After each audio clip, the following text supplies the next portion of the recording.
Hello అండి, welcome to Anvi's. ఏంటయ్యా పోసాని, ఏంటి నీకు కర్మ?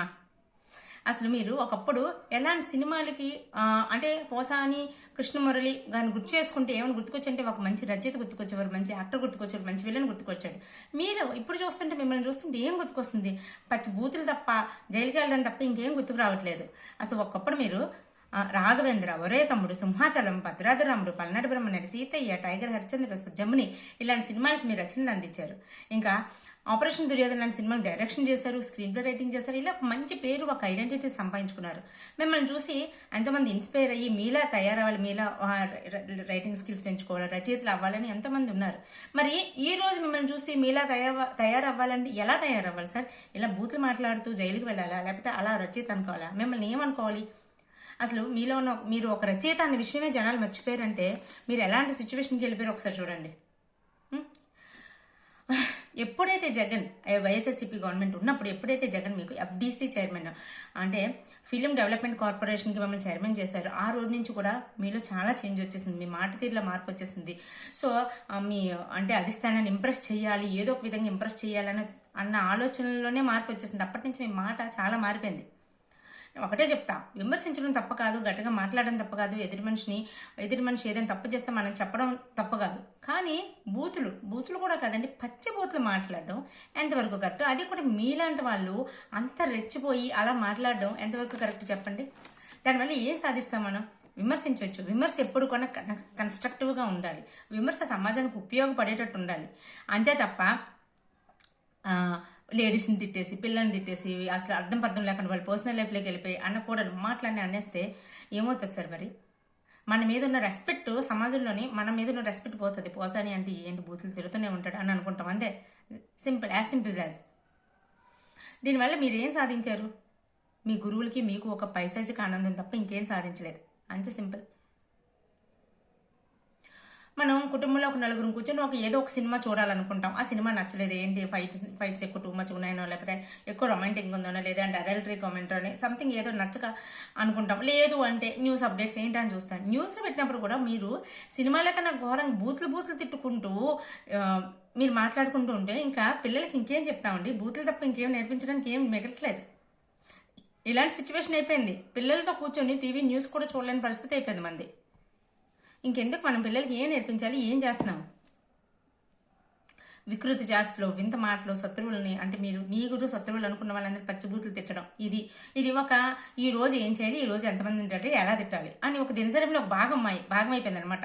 అలానే అనిపించదు చూస్తుంటే. మళ్ళీ ఏంటంటే మీరు వైసీపీ గెలుస్తుంది, ఇంకా నాకు తిరుగులేదు, సో వైసీపీ వచ్చేస్తుంది, ఇంకా నా మాటలకి ఎదురు లేదు, నేను ఏదైనా అనేవచ్చు అనుకుని ఇష్టం వచ్చినట్టు మాట్లాడేశారు.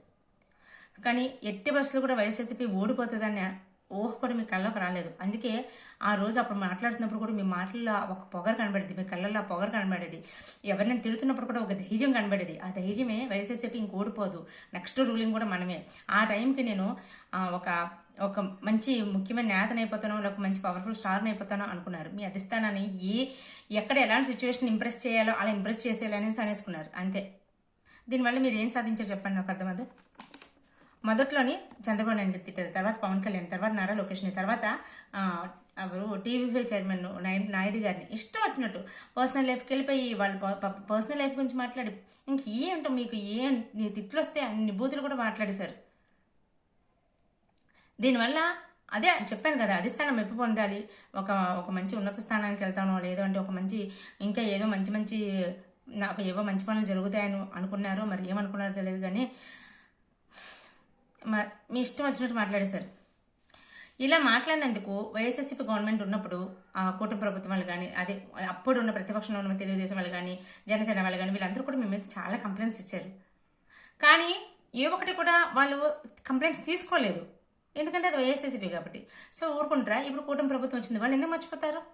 సో మర్చిపోకుండా దానికంటే అప్పుడున్న కేసులన్నింటినీ తీసి ఇప్పుడు మీ మీద కక్ష తీర్చుకుంటున్నారు, అంతే.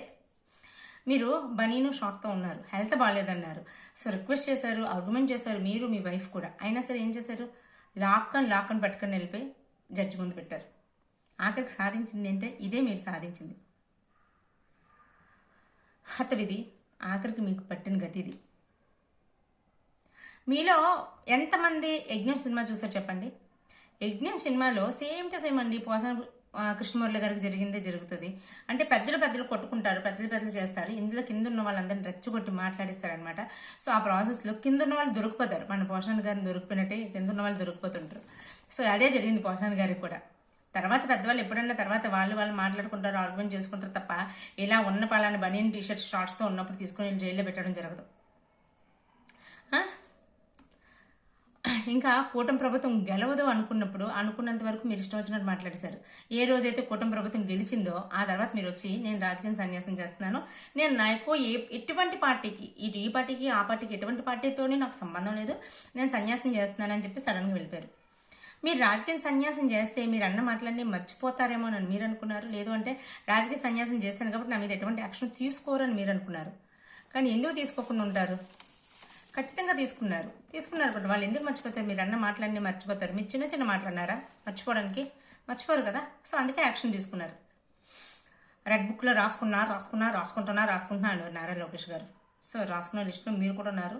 సో మీ తర్వాత ఇంకెవరెవరు ఉన్నారు?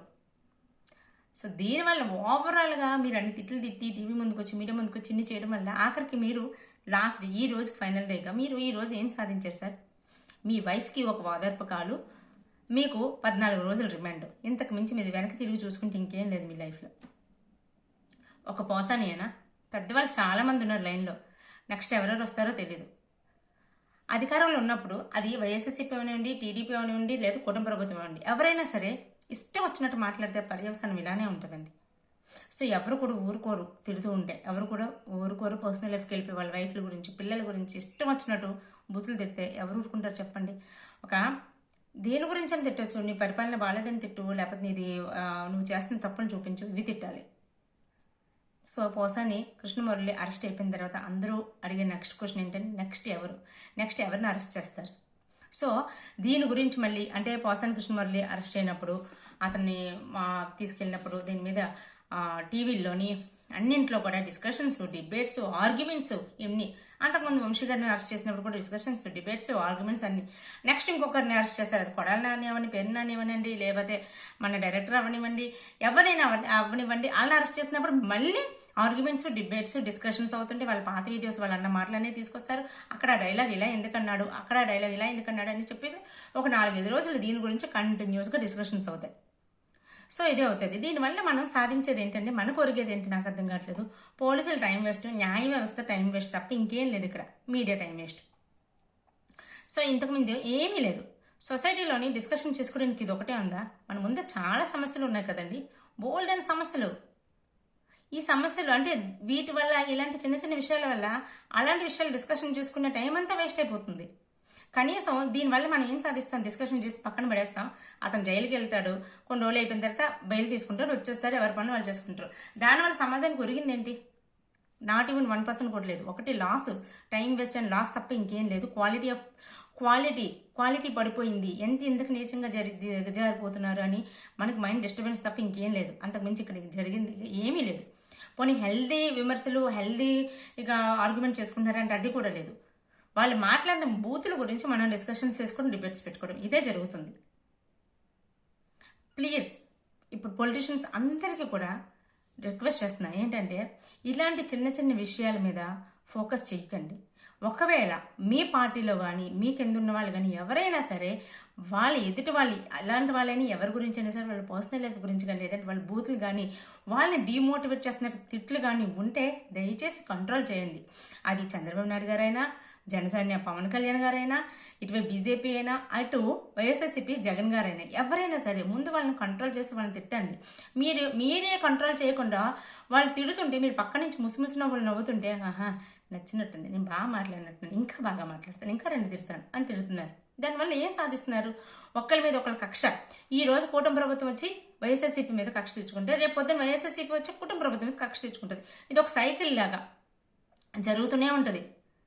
కరుణానిధి, జయలలిత తమిళనాడులో ఉన్నప్పుడు ఏం జరిగేది? ఒకళ్ళు పవర్లోకి వచ్చినప్పుడు ఒకళ్ళు ఎత్తుకొని పట్టుకొని పడిపోయి జైల్లో వేసుకునేవారు. దానివల్ల ఏం సాధించారు? ఏమీ లేదు. సాధించింది ఏమైనా ఉంటే ఏమి ఉండదు. పైశాచిక ఆనందం అది మాట. కక్ష తీర్పునేది, కక్ష తీర్చుకోవడం అనేది ఒక పైశాచిక ఆనందం. ఒక ఆంధ్రప్రదేశ్ గవర్నమెంట్కి కావాల్సింది ఇది కాదు. ఇప్పుడు ఆంధ్రప్రదేశ్ గవర్నమెంట్కి ఒక అభివృద్ధి కావాలి. ఎక్కడో ఎలాంటి సిచ్యువేషన్లో ఉన్న గవర్నమెంట్ని ఇప్పుడు అందరు కలిపి పైకి తీసుకెళ్ళాలి. దీని గురించి డిస్కషన్స్ చేసుకుంటే, డిబేట్స్ పెట్టుకుంటే ఎంతో కొంత మంచి జరుగుతుందని నేను అనుకుంటున్నా. సో మీరు కూడా వీడియో అంతా చూసారు కదా, మీ వీడియో అంతా చూసిన తర్వాత మీకేమనిపించింది, మీ అభిప్రాయం కూడా కామెంట్ చేసి చెప్పండి. అలాగే ఈ వీడియో మీకు నచ్చితే లైక్ చేసి ఖచ్చితంగా షేర్ చేయండి. బాయ్.